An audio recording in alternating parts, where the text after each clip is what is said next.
Greetings and welcome to another episode of Just Teach. I am your guest speaker for today's lesson, Tamika Lewis, and I will be bringing the lesson forth on today. If this is your first time joining us, welcome to the channel. If you haven't already, please like, share, and subscribe. Helping the algorithm and spreading the gospel by doing just this small act can go a long way. So please, if you haven't, like, share, and subscribe. Our lesson is going to be coming from the book of Luke, chapter 7, verses 1 through 10. And I will be paralleling the text with Matthew, chapter 8, verses 5 through 13.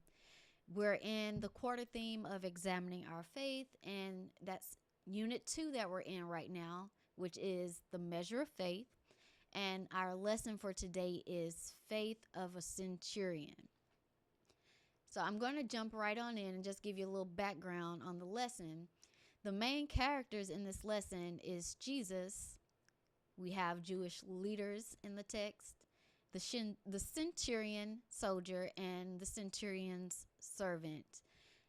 And keep in mind, up until this point, Jesus has not dealt with anyone but Jews in his ministry at this point. So keep that at the back of your mind as we go through the lesson. It's going to be an important factor in where the lesson ends up.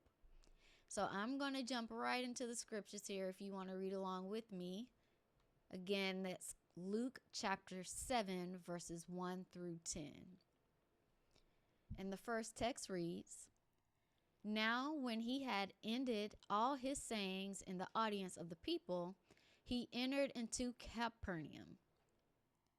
So we see that our lesson starts in the city of Capernaum, popular area.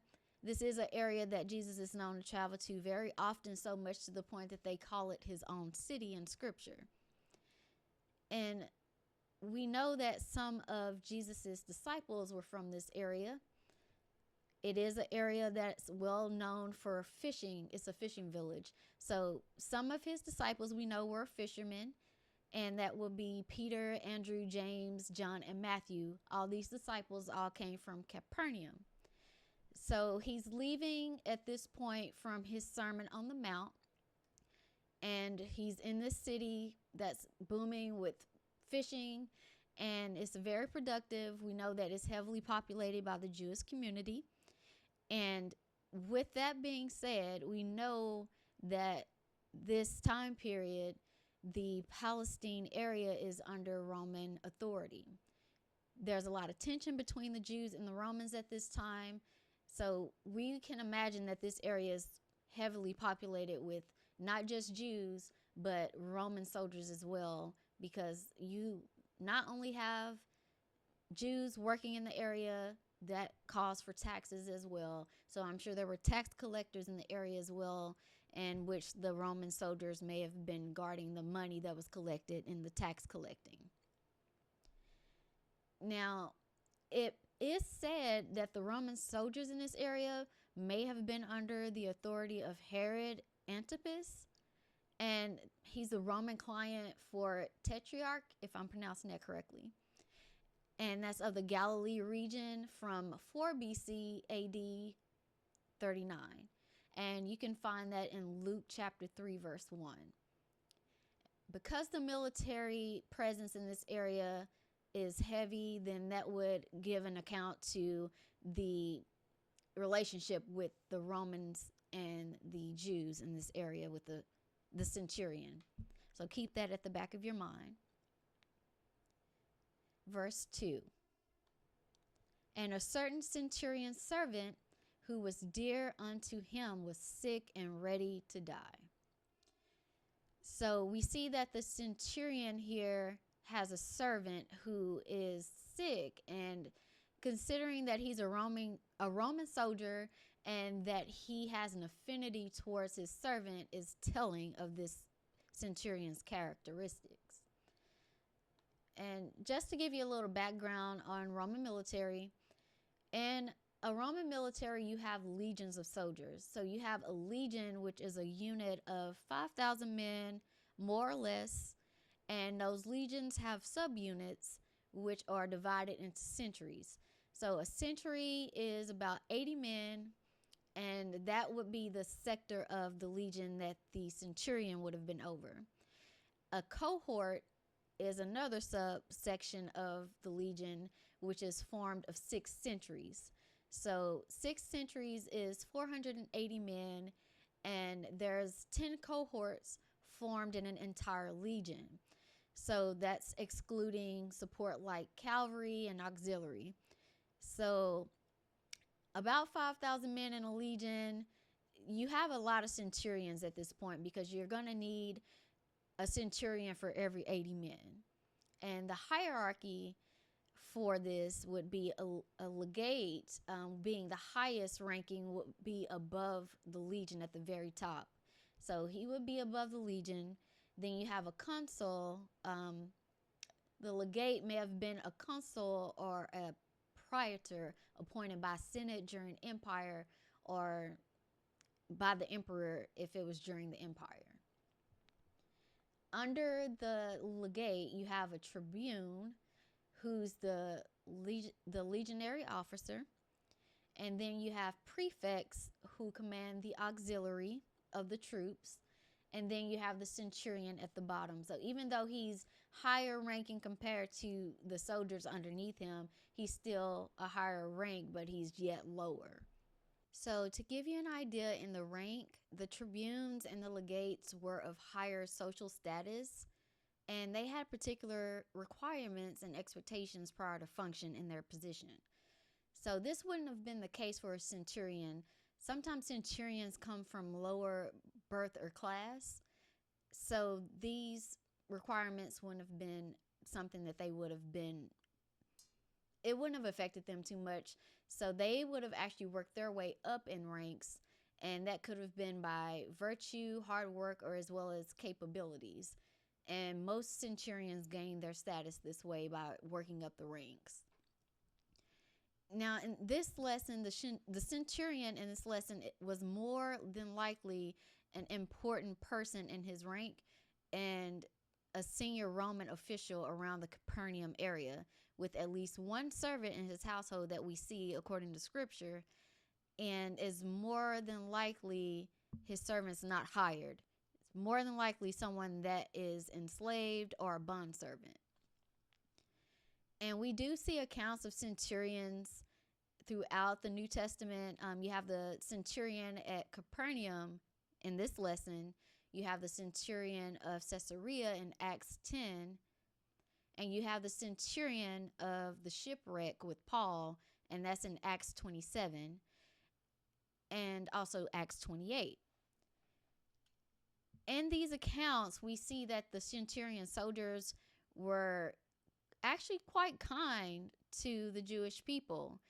And this is not common with any Roman soldier when it comes to Jews. They're pretty much very militant, very overpowering, and pretty much, let's just say that they may have been overpowering their authority with people, or maybe taking advantage of their authority to the highest extent that they could because they could. But we don't get that here with this centurion. He seems to have an affection towards his servant and very quite concerned with the state of his well-being at this point. So we know that this servant, we know that he's sick. We don't have an account in the book of Luke what his ailments are, but which I find quite interesting, because with Luke being a physician, you would maybe think he would give some kind of detail on what his ailment was or what his symptoms were. But we only get that in the book of Matthew in this account from his perspective.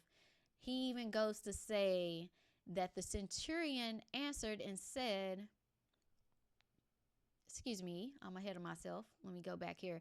In verse 5 and 6, he says that Jesus enters into Capernaum and came in unto the centurion. And Luke, we don't come into contact with the centurion right away. But it says in verse 7 in Matthew, and saying, Lord, my servant lieth at home, sick of the palsy, grievously tormented. So we get from Matthew's perspective that this servant isn't just sick, but he's sick of the palsy, and he's paralyzed and tormented. Medical definition of palsy is a medical term which refers to various types of paralysis or paresis, often accompanied by weakness or problems using the muscles and loss of feeling and uncontrolled body movements such as shaking or tremors.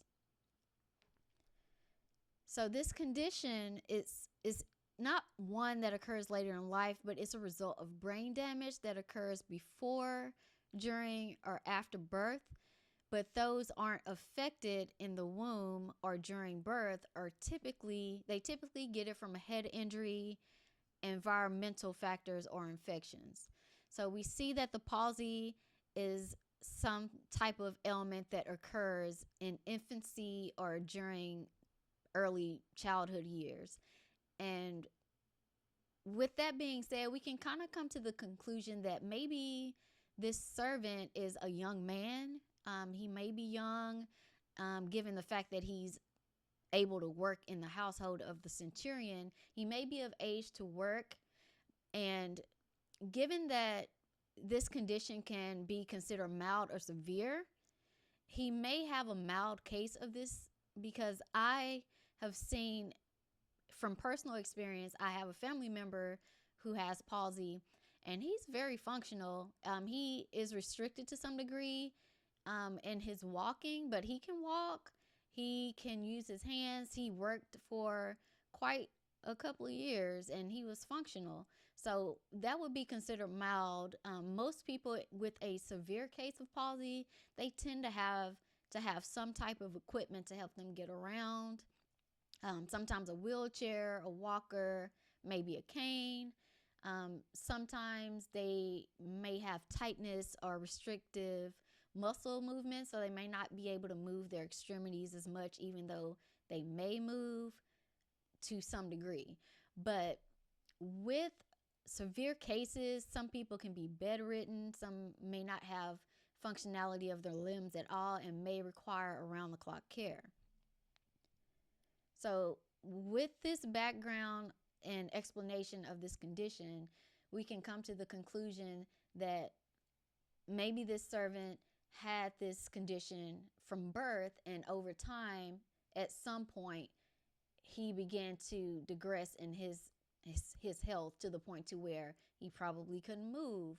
So we get here in verse number 2, and verse number 3. And when he heard of Jesus, he sent unto him the elders of the Jews, beseeching him that he would come and heal his servant. So keep in mind, Jews and Romans were not particularly one to hold conversation or befriend one another. There is quite a tension with Roman soldiers and Jews in this area, considering that they're under Roman authority. But this centurion, given account of how affectionate he is towards his servant, may have gained an affection for the Jewish people in this area over time. His job in Capernaum may relate to that of a cop in modern days. So he may be patrolling the area. He may be acquainted with some of the locals there and have gained some kind of rapport with them to the point to where he's formed a friendship and he can have them vouch for him on his behalf. So he heard of Jesus. Considering he's in Capernaum, Jesus travels to Capernaum a lot, and he's performed some miracles in this area. So he may have heard of some of the miracles that Jesus had performed over time in the area. And with that being said, when he sees Jesus, he's aware of what capabilities Jesus has when it comes to healing people. I'm going to backtrack a little bit because I'm getting ahead of myself here.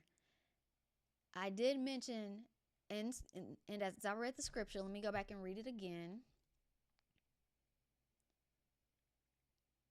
I'm going to read from Matthew because this is where we're getting to here. Matthew mentions that the servant is grievously tormented, but Luke in the account says that he's sick and ready to die.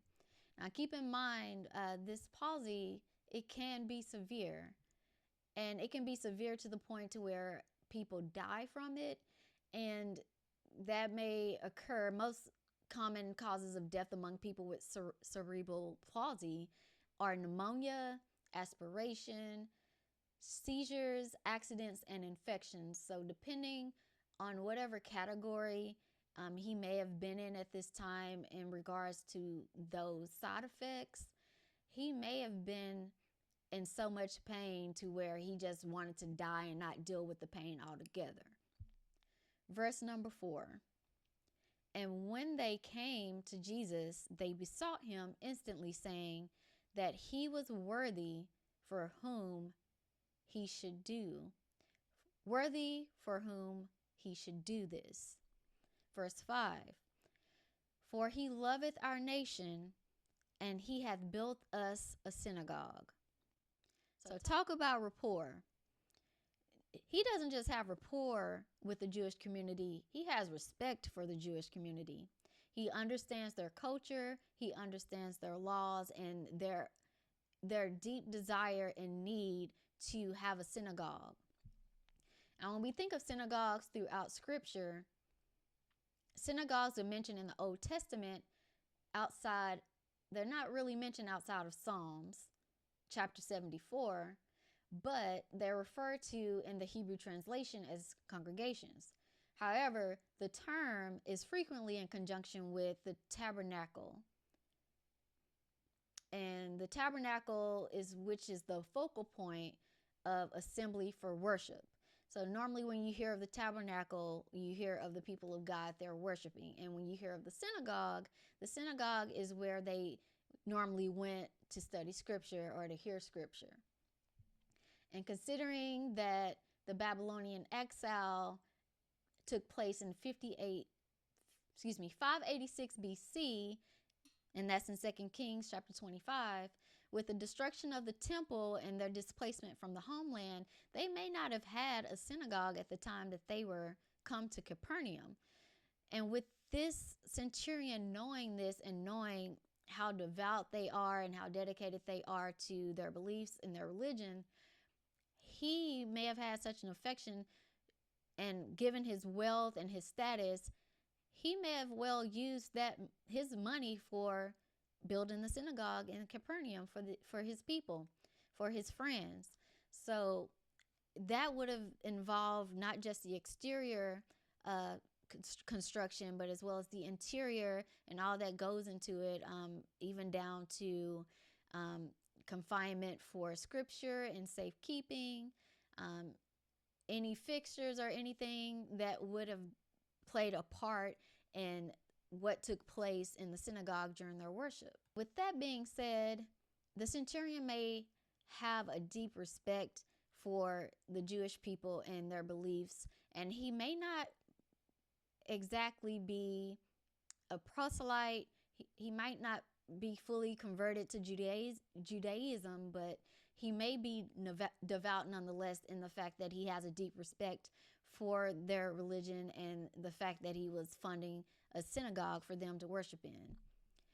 And the fact that the Jewish elders are co-signing for him on behalf of Jesus, that goes to show you how involved this centurion is with the Jewish people in the community.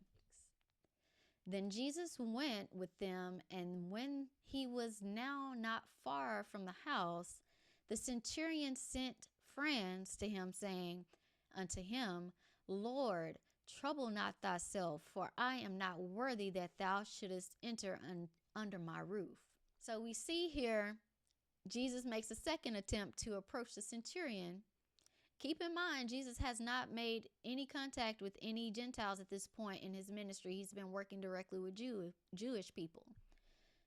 The fact that Jesus is breaking protocol goes to show you that there are no boundaries with Jesus when it comes to meeting the need of people and drawing people to salvation, to deliverance, whatever the need may be. There's no boundaries with Jesus when it comes to serving people. And seeing here that Jesus went to them, and it says that he was now not far from the house.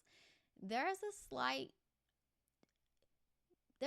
chance that there may have been very close proximity. Like, Capernaum may not have been that big. It may have taken someone to get through the entire city within 15 minutes, just to give you a kind of idea of how big Capernaum may have been.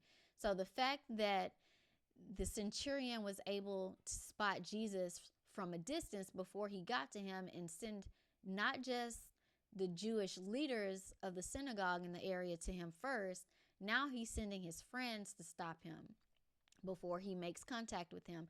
Again, respecting the fact that he knows that they don't usually make contact with Gentiles. And what I love about this, I'm reminded of the scripture where we're reminded that Jesus is no respecter of persons.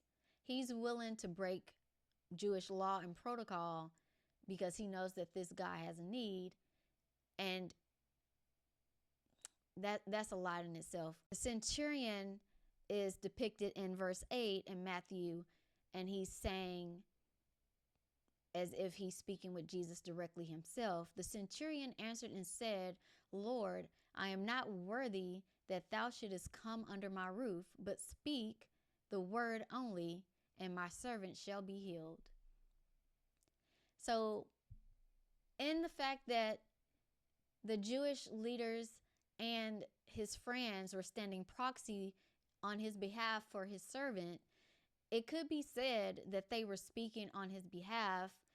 So we can't actually say that the centurion may have referred to Jesus as Lord, which Lord is in the sense of sir in today's common language. So it's a form of respect to call someone Lord. But he may have still had respect for Jesus and the fact that he's keeping his distance and not coming in contact with him. Verse 7, wherefore neither thought I myself worthy to come unto thee, but say in a word, and my servant shall be healed.